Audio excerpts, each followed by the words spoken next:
Hi, everyone. I just wanted to welcome everyone to RKD Group's Animal Welfare Think Tank, our Wednesday session. Today, we're going to be talking about acquiring donors during an economic downturn.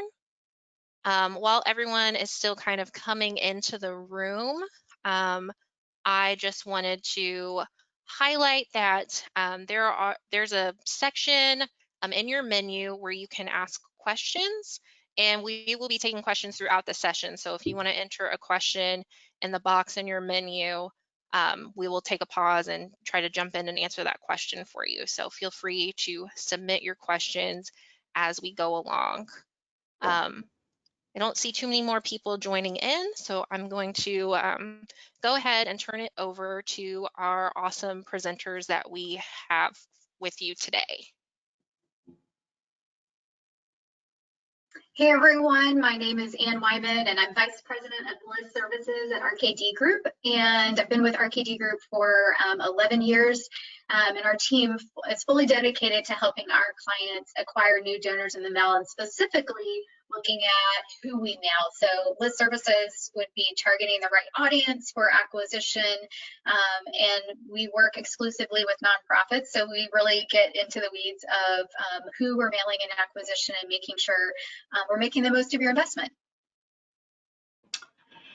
Hi everyone, Lynn Howes. I am Vice President Data Analytics for RKD Group, and most of you that have been around know me. I've been speaking at Think Tank for, gosh, I think this is my 6th year, so I'm happy to be back, though you'll see that my title is a little bit different. Normally I come in and tell you I'm with my own company, but now I am internal to RKD. And so I'm still working on data analytics, as well as oversee the department that processes all of your mail files and results reports. Guys, today we're here really to talk about the impact of acquisition on your program, specifically getting a lot of questions I know from clients of questioning in the uncertainty ahead, should we cut acquisition? So we want to talk about the impact of cutting acquisition, showcase what happens with nonprofits who have gone through this in the past, and discuss best practices for optimizing the investment that you are making in acquisition. We know just during the season that you're facing a lot of tough decisions, and really in those decisions there are a lot of hard questions that you're asking yourself. Seeing that events are really limited at this point and canceled, you're losing revenue from events. We know there's an increased need for programs, and just trying to balance the challenge of need with the limited opportunities to create revenue. So we know that what we're seeing as an upcoming recession would also affect the questions of, is that going to affect people's giving? And then even just losing staff and volunteers and the opportunity for them engaged. So we know that the context of this conversation is really critical as you're asking those hard questions, especially as we move into looking ahead to planning for fall, which is a really when you're doing a lot of investment in acquisition. And in the midst of those tough decisions, kind of what we're hearing from clients is just the question of acquisition, because acquisition is an investment. You're investing your dollars into acquiring new donors, and we feel that heavily. My team, especially, working so closely in acquisition, that we want to be the best steward of our clients' investment. And so the question is about the impact of cutting acquisition. So we want to talk about that first. And we do have a really a good case study, you guys, that we'll talk through coming up. We want to move forward in our slides. But the thing with acquisition is, as I said, it's an investment, and in the face of uncertainty, we always look at where are we spending money and what's costing the most money. And sometimes acquisition is the first thing that pops up to people wanting to cut back. because you're not producing generally positive revenue in the immediate year. This great quote, and we're going to talk about a case study from American Cancer Society. It was kind of the quintessential case study on the test of what happens if we completely cut our direct mail acquisition. And what they learned from their experience was that they definitely lost revenue, which we'll talk about, but that acquisition is your fuel for growth in the long term. And so the managing director of their marketing and operations and direct mail said it's tempting to look at things through a one-year lens, but the runway for direct mail acquisition is much longer than that. And really what they mean by that is that, you make the investment initially, and so it's easy to look at the net loss or the cost that you're investing to acquire that donor, but really those donors become the donors that renew on your file for years down the road. So we know the investment in acquisition is one that pays off in the long run. We also know that acquisition drives revenue across all channels. So if you cut acquisition, it does affect your revenue in other channels. So everything from your renewal program, the donors that are going to renew the next year, is fueling growth as well in planned giving and mid and major giving as well. And so the drop in acquisition really does affect, or acquisition does drive revenue across all those channels, whether directly or indirectly. And we know that it affects your retention rate and your cultivation. So it's fueling that long-term growth. So, investing in acquisition really does have an impact, not just in the immediate future, but for years down the road. So we say that the decision with, cutting back an acquisition really is, the net result of it is a lose-lose scenario. So you lose those influx of new donors in the now, in the current year. You lose the annual gifts the following year from those, people that could be cultivated, and then you lose major and planned giving gifts down the road. So all of these efforts combined really result in a lose-lose scenario from our experience. And really the best, going back to the case study with American Cancer Society, their experience. So what happened? So in 2013, they were really looking at, hey, digital is growing, we're acquiring some donors through digital, maybe that's where we should put more of our money. And with other challenges, they decided to completely eliminate direct mail acquisition that year. And what they learned through that was how much direct mail acquisition was driving all the other channels, and that it wasn't just the immediate, they saved, whatever amount that they saved in the first year actually resulted in almost $30 million lost over the next 5 years. That took a lot more investment to catch back up to that trend.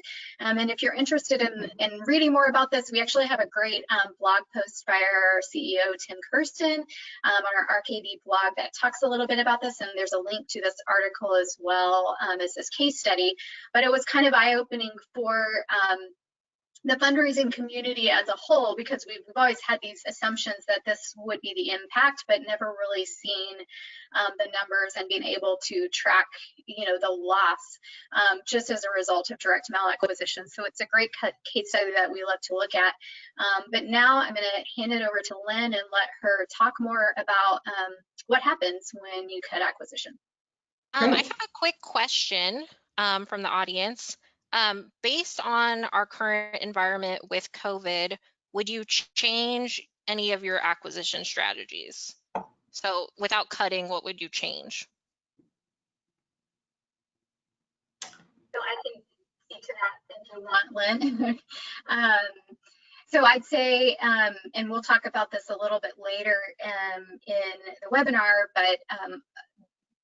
but in terms of data, who you're mailing, quantity, we wouldn't recommend changes in the environment of COVID, because what works in a boom works in a recession, works, in downturn and uncertainty. So, but it's especially important to apply best practices. Obviously, messaging is important. You want a relevant message, and so that can be challenging in the midst of COVID because we don't know obviously direct mail goes out. You're finalizing packages months before it's hitting homes, and so you don't know how to predict the future. We do have some prior webinars that I think are linked on our website even, that talk about messaging during COVID, and even small changes like in uncertain times or in times like these, just making sure that the message is giving room for some of that uncertainty that we know could be coming, so that it's relevant whenever it hits homes, but you don't have to speak extremely directly to it because we don't know. But everything else in terms of data and who we mail, what we mail, really we'd say apply the same best practices that we'll talk about later on. Agree. No, I agree with you, Anne, that, yeah, I think that the strategies remain the same. It's really just about looking at that messaging. We don't want to go too far off base from what we know does work in acquisition, but we also need to certainly address the time that we're in.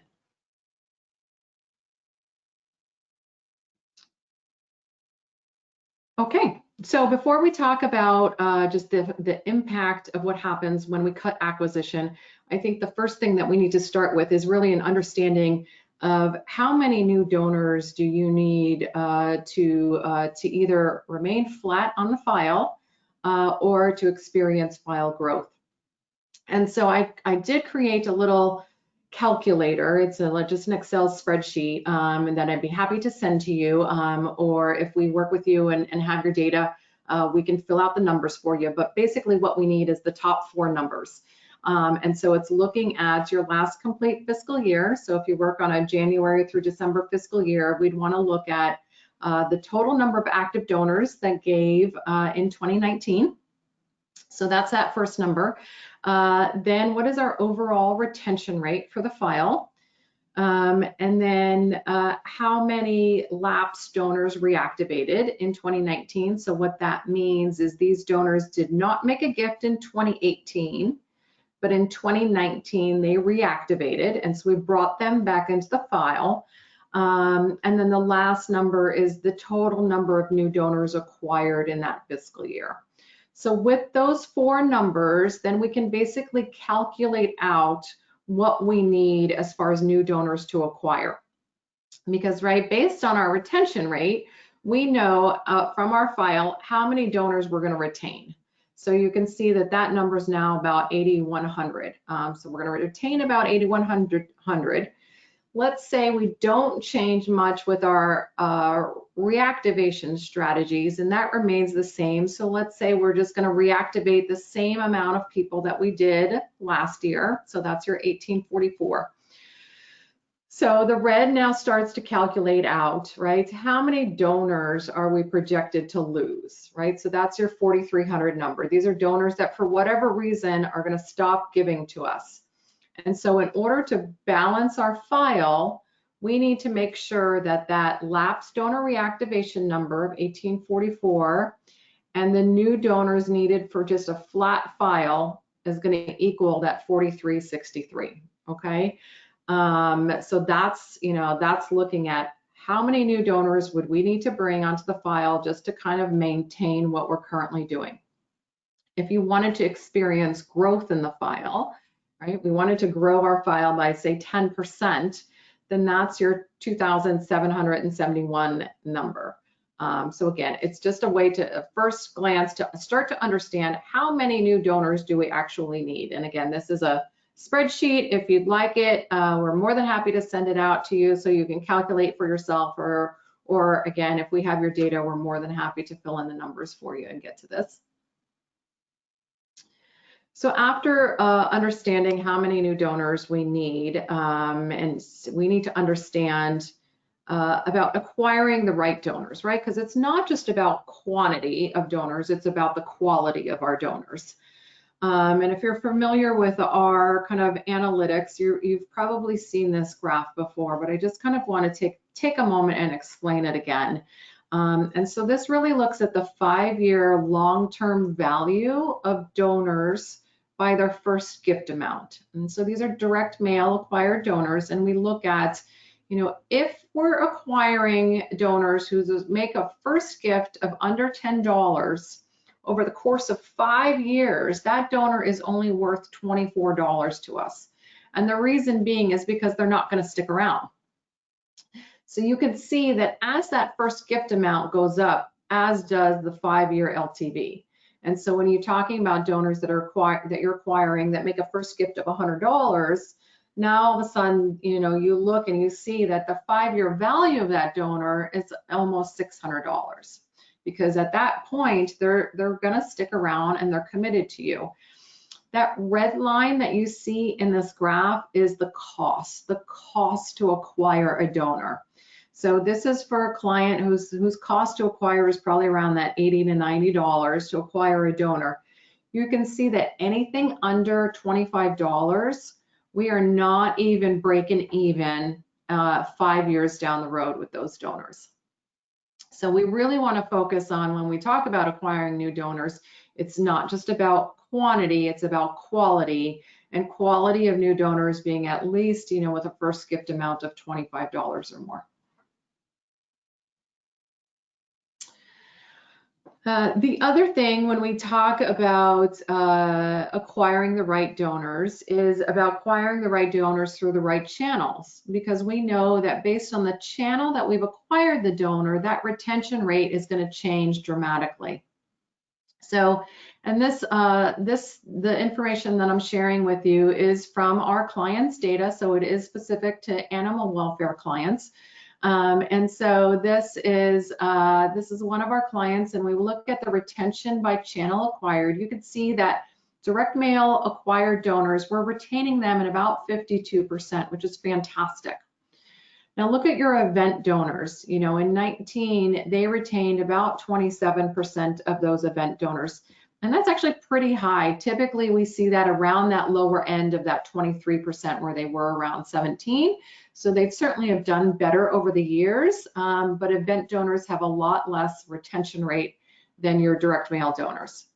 Same with online. Online donors, we know, will make a larger gift, but the retention rate is going to be less than direct mail. So typically we see online retention rate around that low 30%. And then you can see all the way to the right is our tribute donors. These are donors whose first gift is because they wanted to make a memorial or a tribute gift to somebody. We know that it's really hard to retain these donors. Most of the time, we're not really communicating with them very often throughout the year. So, we're talking about a 7% retention rate. And there's just a little note up at the top.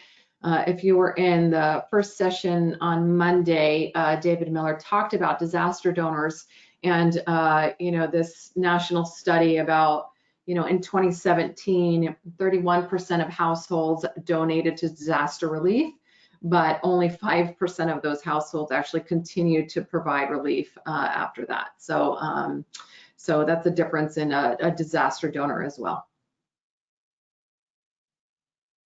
Okay, so let's look now at the kind of financial impact of cutting direct mail acquired donors. So this first slide talks about, this is when we looked at the revenue. This is, again, one of our animal welfare partners.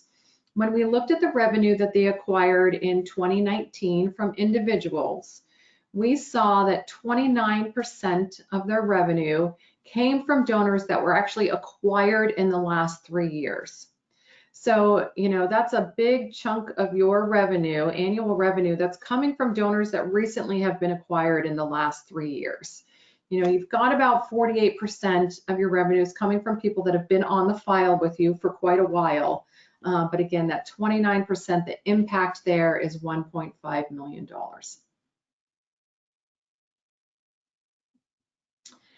Then we look at, again, the impact of revenue based on the channel acquired. So again, this is revenue from 2019 from individuals.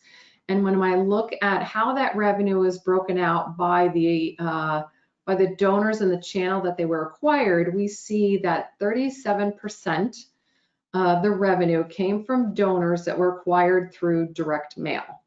So again, when you start to think about cutting your direct mail acquisition, you're having a significant impact here because the majority of your revenue is coming from donors that are acquired through direct mail. And as Anne mentioned earlier, it also impacts, certainly our major donors and our planned giving. And so when I look at donors that were making gifts of $1,000 or more in 2019, and I say, okay, how were those donors acquired? These are our major donors. How were they acquired? Well, we can see that 44% of this clients' major donors that gave in 2019 were actually acquired through direct mail. So again, it's that impact. It's not that just that initial impact this year, but it's going to affect you down the road because we're going to have a lot less donors to work with that are going to move into our major donor world. And then finally, it's the planned giving. And so I was able to take a look and see what is that financial impact again when we talk about cutting direct mail acquisition, on kind of wills and bequests down the road. And so when I look at the planned giving gifts that came in for this client in 2019, and I say, okay, how much of that revenue was from donors that were acquired through direct mail? That's 36%. You'll see that 48% from estates. It just means that we're seeing that is their planned gift. We're seeing as their first gift. It's possible that that donor perhaps was on the file, but we're not able to kind of match that planned gift back to a donor. But we're still seeing a big impact of those planned gifts are really coming from donors that are acquired through direct mail. So finally, just looking at the overall financial impact, and again, this is a client, and we know that donors are, again, as we saw earlier, we know that it's not just new donors that are acquired through direct mail. You're acquiring donors through all other channels, and so it's not like if you cut direct mail acquisition, you're still going to have new donors, but remember, right? We saw that retention rate was less for other channels. We also know the average gift can change as well, but if we say, okay, if we just cut out direct mail acquired donors and you're still acquiring the same amount of donors through your other channels, what does that financial impact look like? And so for this client, it's a $1.5 million loss over the next 5 years by just making that decision to kind of cut direct mail acquisition. Because for this client, they were acquiring 51% of all of their new donors that were coming in through direct mail. So if I take out those donors, this is that kind of financial impact to the organization. So I will turn it back over to Anne to talk about how to optimize our acquisition. Yeah, and I just want to recap with Lynn doing it so well. That, obviously what we see based on history with our clients and what we would encourage is to consider as best as possible not cutting acquisition, because we know that there are long-term growth, limiting your growth and your revenue long-term, and we clearly see that through data, not just through our clients, but across the industry. And so then the question becomes, okay, if we don't cut the investment in acquisition, how, then it heightens kind of that need for acquisition to perform really well, and that's what our goal is. So when we say how do we optimize acquisition, that is fine-tuning every single detail that we can, and at RK2 Group, your team and my team that work behind the scenes often, and Lynn's team, really working together to look at the entire acquisition program to make sure we're making the most of your investment so that you're getting as many new donors at the right level to fuel your growth. And I think best practices apply always, but even more so during uncertainty, during an economic recession. We want to really make sure that we're applying best practices in every aspect to make sure that investment is you're getting the most out of your investment. And that really is our goal, that we're not just coming in and kind of coming up with one strategy fits all. We want to look at the data. We want to see what's working throughout the middle of the year, and then apply those best practices even later in the year to make sure we're constantly able to optimize that investment. And so I'm going to walk through a couple of the best practices that we would recommend to do that, and that we already apply at our KD group, but even more so just want you to be aware and engaged in the process with us. So the first is determining the right metrics. So as Lynn walked through, and we'll talk about more, it's just what metrics are the most important to make sure that we're fueling our long-term growth. So we'll talk about that, making sure we're optimizing the mail quantity, the cadence, when we're mailing, how much we're mailing, the audience we're mailing, critical, that we focus on that a lot. And then making sure we're applying best practices for your packaging, the offer that you have, making sure the language, again, fits the context for the time we're mailing. And then this is key, I think, the analyze, re-optimize, and repeat. What that means is every time we mail a campaign, we want to look at the data, see what's working, see what's not been working as well. And when we say re-optimize, it means we go through this whole process again to make, fine-tune again, to apply what we've learned from the data, repeat that again for you, so that incrementally over time, we hope to be seeing improvements in your performance. So we're going to dive in a little bit to what metrics determine success, because this is the question we look at and live and breathe every day. And Lynn already set up nicely. I want to say in the context, what she said was, donors under $25. We see this across a lot of clients in different, not just animal welfare, but even in other verticals across the nonprofit sector, that those donors that are acquired, their first gift at acquisition is under $25, generally don't produce long-term revenue or value ever. Sometimes it takes 5 or 10 years. So we know in that context, that means your acquisition response rates can be misleading. Response rates alone. So certainly response rate and your acquisition is very important, but it's not the only metric we look at, because as Lynn had said, we could acquire a lot of donors for you and have a higher response rate, but if all of those donors are under $25, that is not serving you well down the road and fueling your growth. And so what we really look at RKD is kind of a combined metric of response rate and the initial gift value, and factoring in the costs that you're investing, to really look at the product of that and see what is the net revenue per the donor we're acquiring, and what is that projected long-term value, so that we make sure we're acquiring as many donors as possible. So optimizing response rate, but while also paying attention to the value of the donors we're bringing on board. So with that in mind, that is really those are the metrics that we use as our guide, and we determine what's working and what's not working. What is helping to drive more new donors coming in at a higher level. So we talk about metrics. The next thing we talk about is we're really looking at your data in your market. One thing we know for animal welfare is you really have a refined market area that you're reaching, which means you've got a limited pool of people in your area and how much do we mail?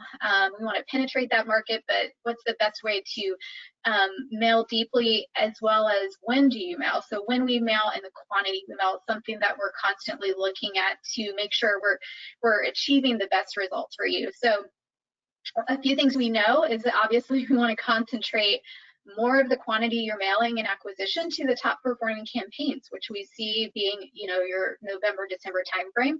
We know that utilizing frequency, mailing the best names multiple times, also has a great impact to help bring on new donors. In fact, we actually did a study this week for another client and could see that even out to the ninth contact, the ninth time we mailed someone in acquisition, they responded at a very similar rate to the people that responded right away. So we actually see that sometimes for some people, it takes up to 9 to 10 times to contact them before they respond. And then we also look for opportunities to add new viable mailings to your schedule. So if there's another touch point that we want to test, in fact, we have done that in the past, and seeing that December is seems to be a good time frame that not as many of our clients are mailing, but that we're starting to recommend because we see that it's working well for others. Another thing that my team especially is very focused on is who we're mailing. So it's very critical. Almost one of the most critical pieces of acquisition is who we're mailing, and knowing that the audience really should be aligned with the type of campaign. So I wanted to just kind of walk through, you guys already know, we really kind of have two primary types of campaigns of bringing on new donors in the mail. The first is your prospect, your direct mail acquisition mailings. It's your traditional way, what we talk about traditionally. So we're targeting, in that sense, direct response lists across your geographic area. And then with saturation, we're really going in and targeting a smaller geographic area. And Lynn actually works really closely in developing a model that will identify where do we mail, which carrier routes have high donor penetration and have wealthy individuals. And what we see is that there's actually minimal overlap between that direct mail acquisition and the saturation mailing. So we're reaching some different audiences, which is fantastic. So the combination of both is really strong. And you guys know that saturation, yes, it brings in and acquires new donors, but you're also reaching some of your existing donors or lapsed donors. So it's certainly helping your overall program in that sense. We have a question from the audience. Oh, sure. It says, what measure determines the best names to mail when optimizing frequency? I want to make sure I understand the question correctly, which is hard, I know, in a webinar. So can you repeat the question? What measure? What measure determines the best names to mail when optimizing frequency? Yeah, so it's a balance, and I don't know if measure is asking in terms of like a performance metric, but I'll talk about frequency a little bit when we get into our audiences, but definitely we want to, I mean, we see that people can be contacted out to 9 times, so it really is dependent upon your data and what your data is telling us. But we tend to see that when we're remailing someone in a shorter amount of time. So when they get an initial message, and we do this a lot in animal welfare, where we have an initial mailing and then a follow-up mailing, and we know that if you follow up with that person in 6 months, they don't remember. So the frequency really and the timing is important of getting an initial piece and then getting another similar piece to be in front of them within a couple of weeks out to a couple of months is what we see to be the most effective in terms of frequency. So yes, we might mail some of the same people in an upcoming acquisition 6 months down the road, but it's getting those multiple touch points so that you're kind of top of mind, that people are continuing to see your message, and they may pass the opportunity to give, or they intended to give and they forgot, and so they get another piece in the mail. So we would definitely want to balance those. And I don't know if I answered the question correctly. So if the same person wants to clarify if I didn't speak to it correctly, feel free to type another question in. And what I was trying to get thinking about that question was, so then how do you decide which names you're going to mail twice? Oh, yeah. Well, we're going to talk about that in the audience section of the multi-buyers. So number one, that's the best audience to mail multiple times, because multi-buyers are people that appeared. If you want to go to the next slide, I think it's actually on that slide.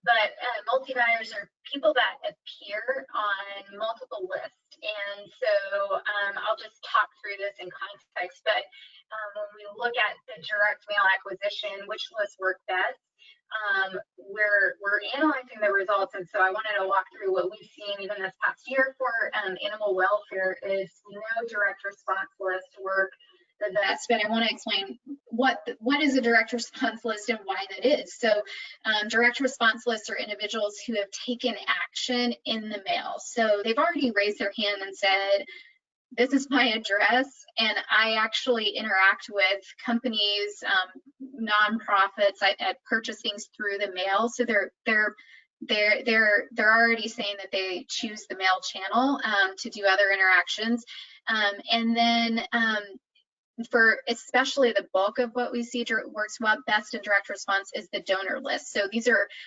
ASPCA, we have, made up to 75 lists to 100 lists we might mail in an acquisition. And the bulk of those are going to be direct response donor lists. So these are people that are giving to other organizations. So not only are they raising their hand that they're giving in the mail, and that's behaviorally that's the best indication that they're going to give in the mail to someone else. Other types of direct response lists might be product buyers, right? So in the company of dogs, these are people that are purchasing pet products. So they're also saying, likely that they have pets and they care about animals, and they're also responding in the mail. And then subscribers to publications that we feel are relevant as well, that might indicate a pet in the home, as well as activity in the mail. And so the donor list obviously have the strongest indication for donor behavior, but we do see some other lists pop as well in these other categories. But the multi-buyer is those individuals that appear on multiple of these lists. So I would say first, we're going to remail people that appear on multiple lists. That means they're giving to multiple organizations or giving, purchasing products. So a 3+ multi would appear on 3 lists. And so we would say a 3+ or a 4+ multi, they're on 4 or more lists. They're going to be your most responsive. So we want to take that group, and then we want to mail and you can mail them every time. So if they're on 4 lists, you get to mail them a total of 4 times. So we really track and flag those names so that we can remail those people that are really the most responsive in the mail. We have another question. This question says, for the 9th time mailing, what type of organization was it? For example, maybe a food bank. I assume the messaging was COVID related, and did they also have an incentive like a match? Yeah, so actually it was in one of our national organizations, Susan G. Komen. They do have local affiliates that they work with, so it's a little bit of a hybrid, but so it is a different vertical. But the interesting study was that the question from the client, what we were looking at was, are we mailing the same people too many times? They actually mail acquisition every single month, so they're at a pretty high level. So they were wondering, every time we mail, we see multi-buyers, so we know a lot of the same individuals might be on those lists, and their fear was, we're mailing the same people over and over and they're not responding. And so we did a study to look at, is there an issue? And it was really interesting for us to see it, and there was nothing. So this was all pre-COVID, because the end of the year that we were analyzing was before COVID. So that wasn't an impact, and their packaging was exactly the same. So there was no intention to contact those people 9 times. I would say it was just the product of we're mailing the best list. We're kind of trying to not over mail those same lists, but spread it out throughout the year and throughout those mailings. And what we saw is that we really weren't overextending. We weren't mailing people too many times, but that the individuals that just happened to receive it, so if they mail 12 times a year, they received it even out to 9 times, we're still responding at a very viable level, just slightly less than the person who responded from the very first contact. It's a great question. And I would say, because that's national and our animal welfare clients are focused regionally, it's kind of a tightened area. So you probably do see more individuals that are more multi-buyers, which is why we feel like it's really important strategically to, we want to look at depth. What is the right depth in terms of, can we mail 100,000 pieces of acquisition at one time? Or do we need to take that quantity and spread it out over time? So we want a balance of depth and also frequency, but doing it in a smart way so that we can make sure that we're getting frequency with those people that are most likely to respond, at the same time reaching new audiences in your market. And so I'll go back to which lists work best. So the third thing I want to look at is co-op models. The co-op models is not necessarily reaching a completely different audience, but this is the more enhanced audience. So if you think of the previous slide where we talked about direct response list, what a co-op model is doing is all of these organizations are contributing their donor transactions into the co-op. And the co-op is then looking at our client data, if you're contributing, and saying, well, who in this great mix of transactions, which individuals have the most, with robust modeling, they're able to really get insights on, maybe 20 different transactions that this individual, that they can see, and who of your donors, who else looks like them that you don't already have on your file. So it's basically taking those direct response lists where we're doing it list by list and saying, no, who are the best individuals from all across these lists that we should be mailing it. So it's a very more targeted pool of prospects.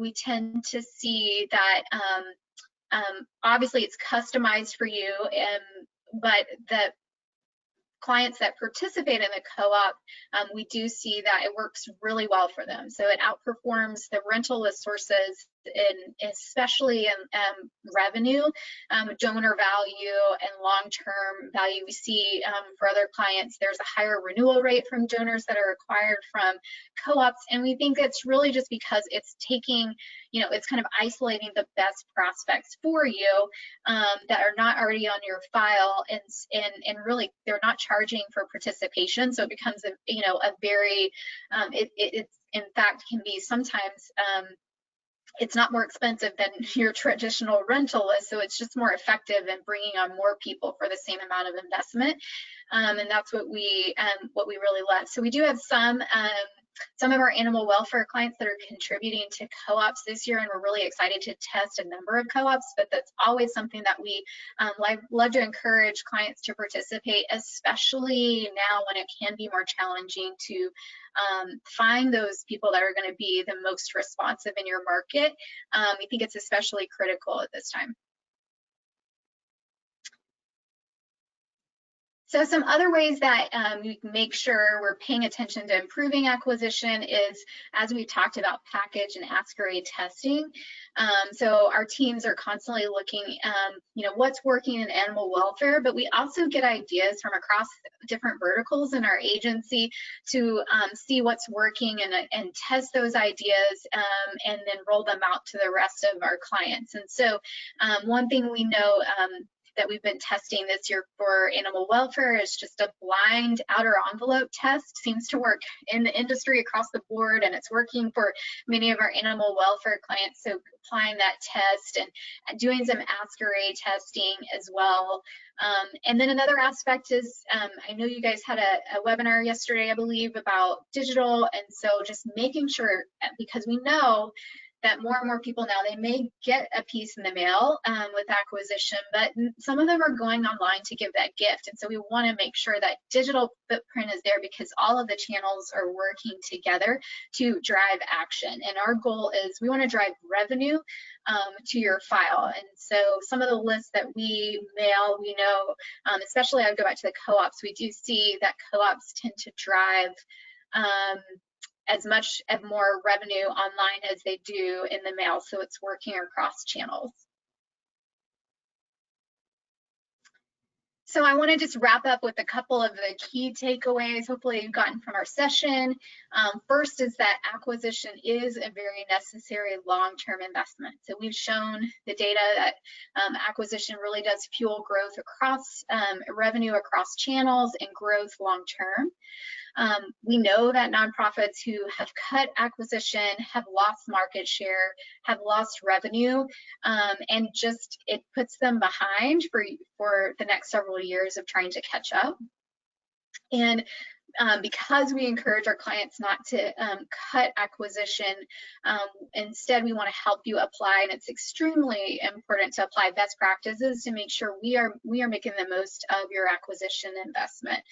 We know it's hard to make that investment in acquisition, and we do want to be the best stewards of that.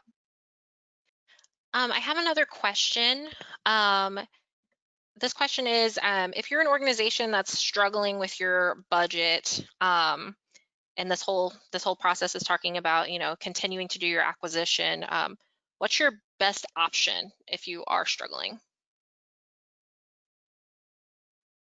And I'm assuming the question is implying, we're struggling with our budget. How do we make the decision? Where do we make strategic cuts with budget? And so I would, there's not an easy answer to it. And if there was an exact answer that was the same for every client, I would say, first, I would want to carefully reach out to your account strategist and your account team to just talk through that and let us look at your data in your files. Lynn even has the calculator to tell you, okay, maybe you trim a little bit, if you trim here in acquisition, what is the impact? So we can kind of help you look at, well, if you make this decision here, this would be the impact on these other programs, and looking at your other programs and seeing, well, where do we tighten up budget? Because we certainly understand, like, you guys are facing those questions. So my best recommendation would be to let us help you as your partner really look at that and figure out what that looks like. If the question is just with acquisition, what we would look at is not cutting touch points in the year. Obviously, it's just how do we kind of fall within your ideal budget and the budget that you need, and how do we make the most of that versus making a cut across the board. Agree. All right. And if you guys have any more questions, we still have a bit of time, and you can enter your questions here. As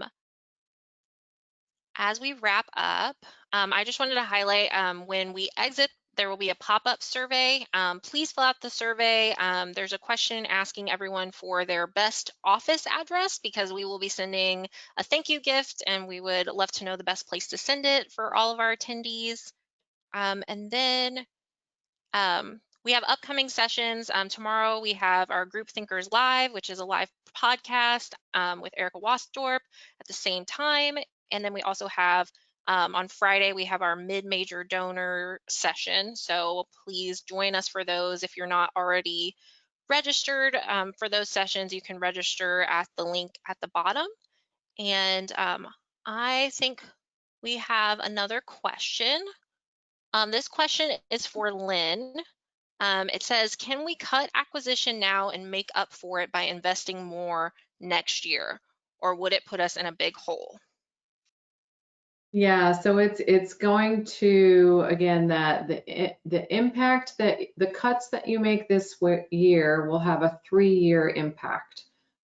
Because remember, it's going to affect your counts of available donors for second year from new, and then it affects your multi-year donors. And so it's a 3-year impact. And so you can make a cut this year, and then maybe double your investment next year, but you're still going to have, in 2 years, you're still going to have a little bit of a drop off because of that cut that you made 3 years ago. So it's when we see cuts happen, it's a 3-year impact, and so you're going to feel it for a couple of years, and then it'll bounce back, and that growth will continue to happen. So it's important to think about that again, not just a short term, but more of a long term. And we can show you what that looks like on a graph, and show you, like, okay, so if we cut this year, but next year we're committing to doubling with their investment, we'll kind of show you what that looks like, so that you can kind of see how that would play out. That again, there's going to be a little bit of fluctuation in a couple of years because of not having that available multi-year donors. All right. I don't see any more questions coming in. So I just wanted to thank everybody for joining us. I hope you guys can take some time tomorrow and on Friday to join us for our other sessions. We're really enjoying this think tank week with our animal welfare clients and other invitees. So thank you so much for joining us. Please take the survey. Thanks all. Thanks, Allie.